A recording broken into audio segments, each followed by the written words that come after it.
안녕하십니까. 하나님의 말씀이 나의 하루에 임재하는 시간 하나임입니다.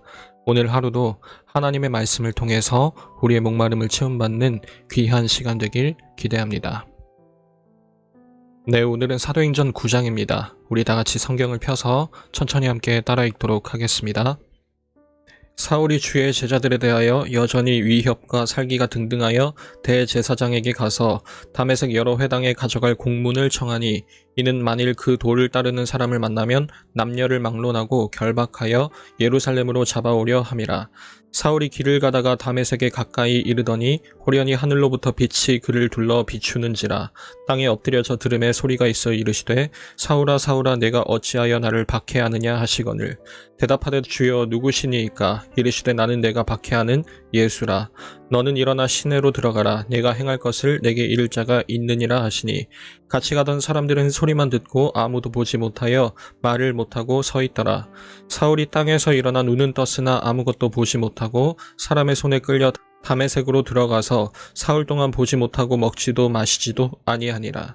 그때에 다메섹에 아나니아라 하는 제자가 있더니 주께서 환상 중에 불러 이르시되 아나니아야 하시거늘. 대답하되 주여 내가 여기 있나이다 하니, 주께서 이르시되 일어나 직가라 하는 거리로 가서 유다의 집에서 5 사람 사울이라 하는 사람을 찾으라. 그가 기도하는 중이니라. 그가 아나니아라 하는 사람이 들어와서 자기에게 안수하여 다시 보게 하는 것을 보았느니라 하시거늘. 아나니아가 대답하되 주여 이 사람에 대하여 내가 여러 사람에게 듣사온즉 그가 예루살렘에서 주의 성도에게 적지 않은 해를 끼쳤다 하더니, 여기서도 주의 이름을 부르는 모든 사람을 결박할 권한을 대제사장들에게서 받았나이다 하거늘. 주께서 이르시되 가라. 이 사람은 내 이름을 이방인과 임금들과 이스라엘 자손들에게 전하기 위하여 택한 나의 그릇이라. 그가 내 이름을 위하여 얼마나 고난을 받아야 할 것을 내가 그에게 보이리라 하시니, 아나니아가 떠나 그 집에 들어가서 그에게 안수하여 이르되, 형제 사울아, 주 곧 내가 오는 길에서 나타나셨던 예수께서 나를 보내어 너로 다시 보게 하시고 성령으로 충만하게 하신다 하니, 즉시 사울의 눈에서 비늘 같은 것이 벗어져 다시 보게 된지라. 일어나 세례를 받고 음식을 먹음에 강건하여 지니라. 사울이 다메섹에 있는 제자들과 함께 며칠 있을새 즉시로 각 회당에서 예수가 하나님의 아들이심을 전파하니, 듣는 사람이 다 놀라 말하되 이 사람이 예루살렘에서 이 이름을 부르는 사람을 멸하려던 자가 아니냐. 여기 온 것도 그들을 결박하여 대제사장들에게 끌어가고자 함이 아니냐 하더라.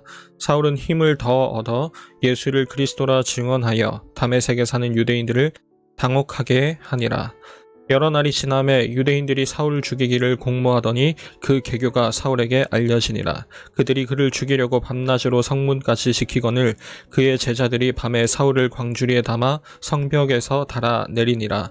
사울이 예루살렘에 가서 제자들을 사귀고자 하나 다 두려워하여 그가 제자됨을 믿지 아니하니, 바나바가 데리고 사도들에게 가서 그가 길에서 어떻게 주를 보았는지와 주께서 그에게 말씀하신 일과 다메섹에서 그가 어떻게 예수의 이름으로 담대히 말하였는지를 전하니라. 사울이 제자들과 함께 있어 예루살렘에 출입하며 또 주 예수의 이름으로 담대히 말하고 헬라파 유대인들과 함께 말하며 변론하니, 그 사람들이 죽이려고 힘쓰거늘 형제들이 알고 가이사랴로 데리고 내려가서 다소로 보내니라. 그리하여 온 유대와 갈릴리와 사마리아 교회가 평안하여 든든히 서가고 주를 경외함과 성령의 위로로 진행하여 수가 더 많아지니라. 그때 베드로가 사방으로 두루 다니다가 룻다에 사는 성도들에게도 내려갔더니 거기서 애니아라 하는 사람을 만나매 그는 중풍병으로 침상 위에 누운 지 8해라. 베드로가 이르되 애니아야, 예수 그리스도께서 너를 낫게 하시니 일어나 내 자리를 정돈하라 한데 곧 일어나니 룻다와 사론에 사는 사람들이 다 그를 보고 주께로 돌아오니라. 요바에 다비다라 하는 여제자가 있으니 그 이름을 번역하면 도르가라. 선행과 구제하는 일이 심히 많더니 그때에 병들어 죽음에 시체를 씻어 다락에 누이니라. 룻다가 요바에서 가까운지라. 제자들이 베드로가 거기 있음을 듣고 2 사람을 보내어 지체 말고 와 달라고 간청하여 베드로가 일어나 그들과 함께 가서 이르매 그들이 데리고 다락방에 올라가니, 모든 과부가 베드로 곁에 서서 울며 도르가가 그들과 함께 있을 때에 지은 속옷과 겉옷을 다 내보이거늘 베드로가 사람을 다 내보내고 무릎을 꿇고 기도하고 돌이켜 시체를 향하여 이르되 다비다야 일어나라 하니 그가 눈을 떠 베드로를 보고 일어나 앉는지라. 베드로가 손을 내밀어 일으키고 성도들과 과부들을 불러들여 그가 살아난 것을 보이니 온 요파 사람이 알고 많은 사람이 주를 믿더라. 베드로가 요파에 여러 날 있어 시몬이라 하는 무두장이의 집에서 머무니라. 여러분, 오늘 사도 바울의 회심 장면은 아마도 사도행전 내에서 오순절 사건과 더불어서 가장 유명하고 잘 알려진 이야기가 아닐까 싶습니다.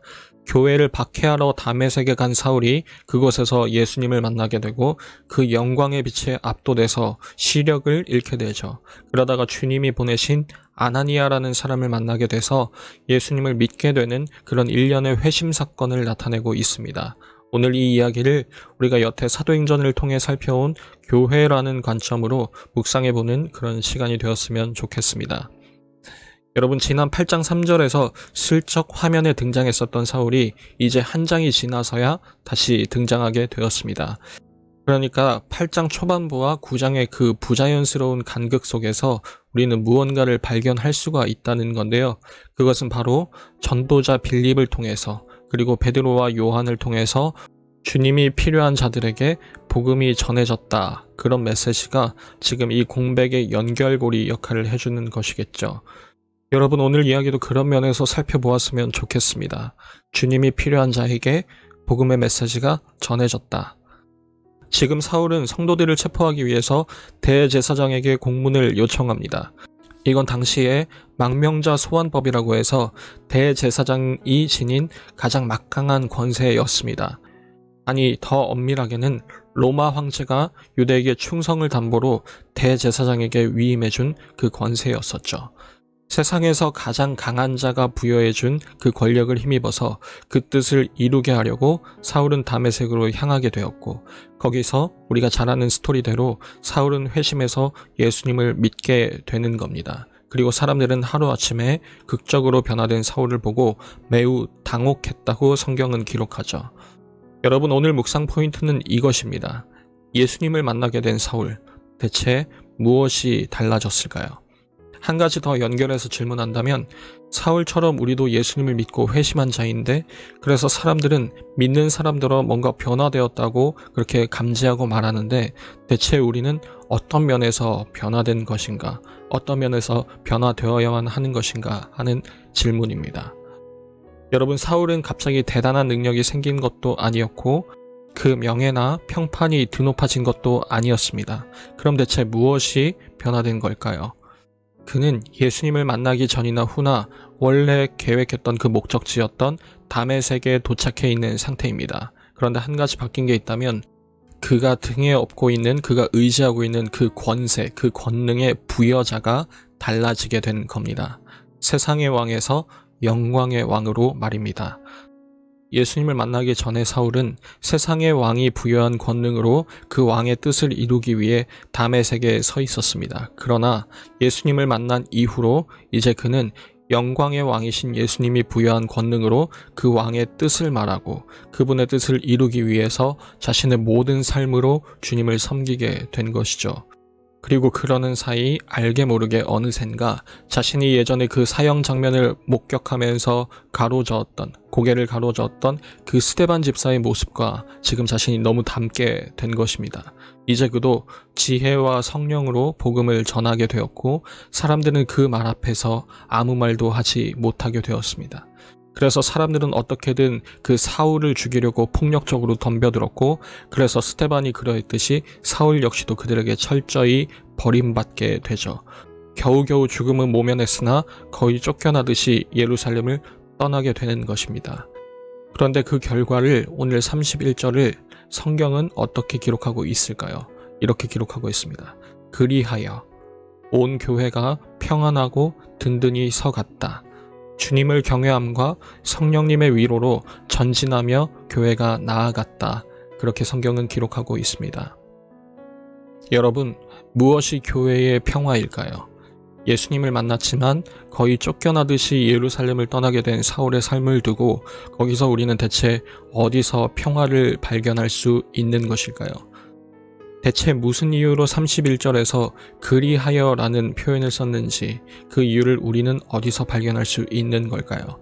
스데반이 죽음을 앞두고 천사의 얼굴을 한 이유, 교회가 뿔뿔이 흩어졌지만 평안하고 든든하다는 그 표현을 쓴 이유, 그것은 뒤이은 베드로와 관련된 두 가지 에피소드에서도 여전히 동일하게 나타나죠. 주님의 복음이 적절히 선포되고 그 백성이 주님께 돌아오고 주님을 믿게 되는 것. 여러분, 그것이 성경은 교회의 평화라고 말하고 있는 것입니다. 사랑하는 여러분, 스데반은 성령이 충만했던 사람입니다. 아나니아도 오늘 사울에게 이렇게 말하죠. 예수께서 나를 보내어 너로 다시 보게 하시고 성령으로 충만하게 하려 하신다. 그리고 사울은 성령 충만함으로 복음을 전했었죠. 베드로 역시도 성령이 충만해서 복음을 전했고 그 복음이 적절하게 전해진 곳에서 주님의 백성들이 다시 주님께로 돌아오는 그런 놀라운 역사가 일어났습니다. 그것을 성경은 교회의 평화라고 말합니다. 사랑하는 우리 중고등부 여러분, 우리 오늘 하루를 마무리하면서 한번 곰곰이 생각해 보았으면 좋겠습니다. 나도 사울처럼, 바울처럼 예수님을 믿는 사람인데 과연 나는 지금 어떤 권세를 등에 업고 살아가고 있는가? 나는 지금 누구로부터 힘을 부여받았고 누구의 뜻을 이루기 위해 살아가고 있는가? 라고 말입니다. 그리고 그 정답을 찾았을 때 우리 중고등부가, 우리 교회가 붙잡아야 할 평화가 무엇인지 오롯이 발견할 수 있으리라 저는 생각합니다. 주님 뜻대로 쓰임받기 원하는 우리 교회 위에 그 성령 충만함이 있으리라 생각합니다. 매일 저녁 9시 하나님의 말씀이 나의 하루에 임재하는 시간, 오늘은 이것으로 마치도록 하겠습니다. 모두들 평안한 밤 되시기 바랍니다.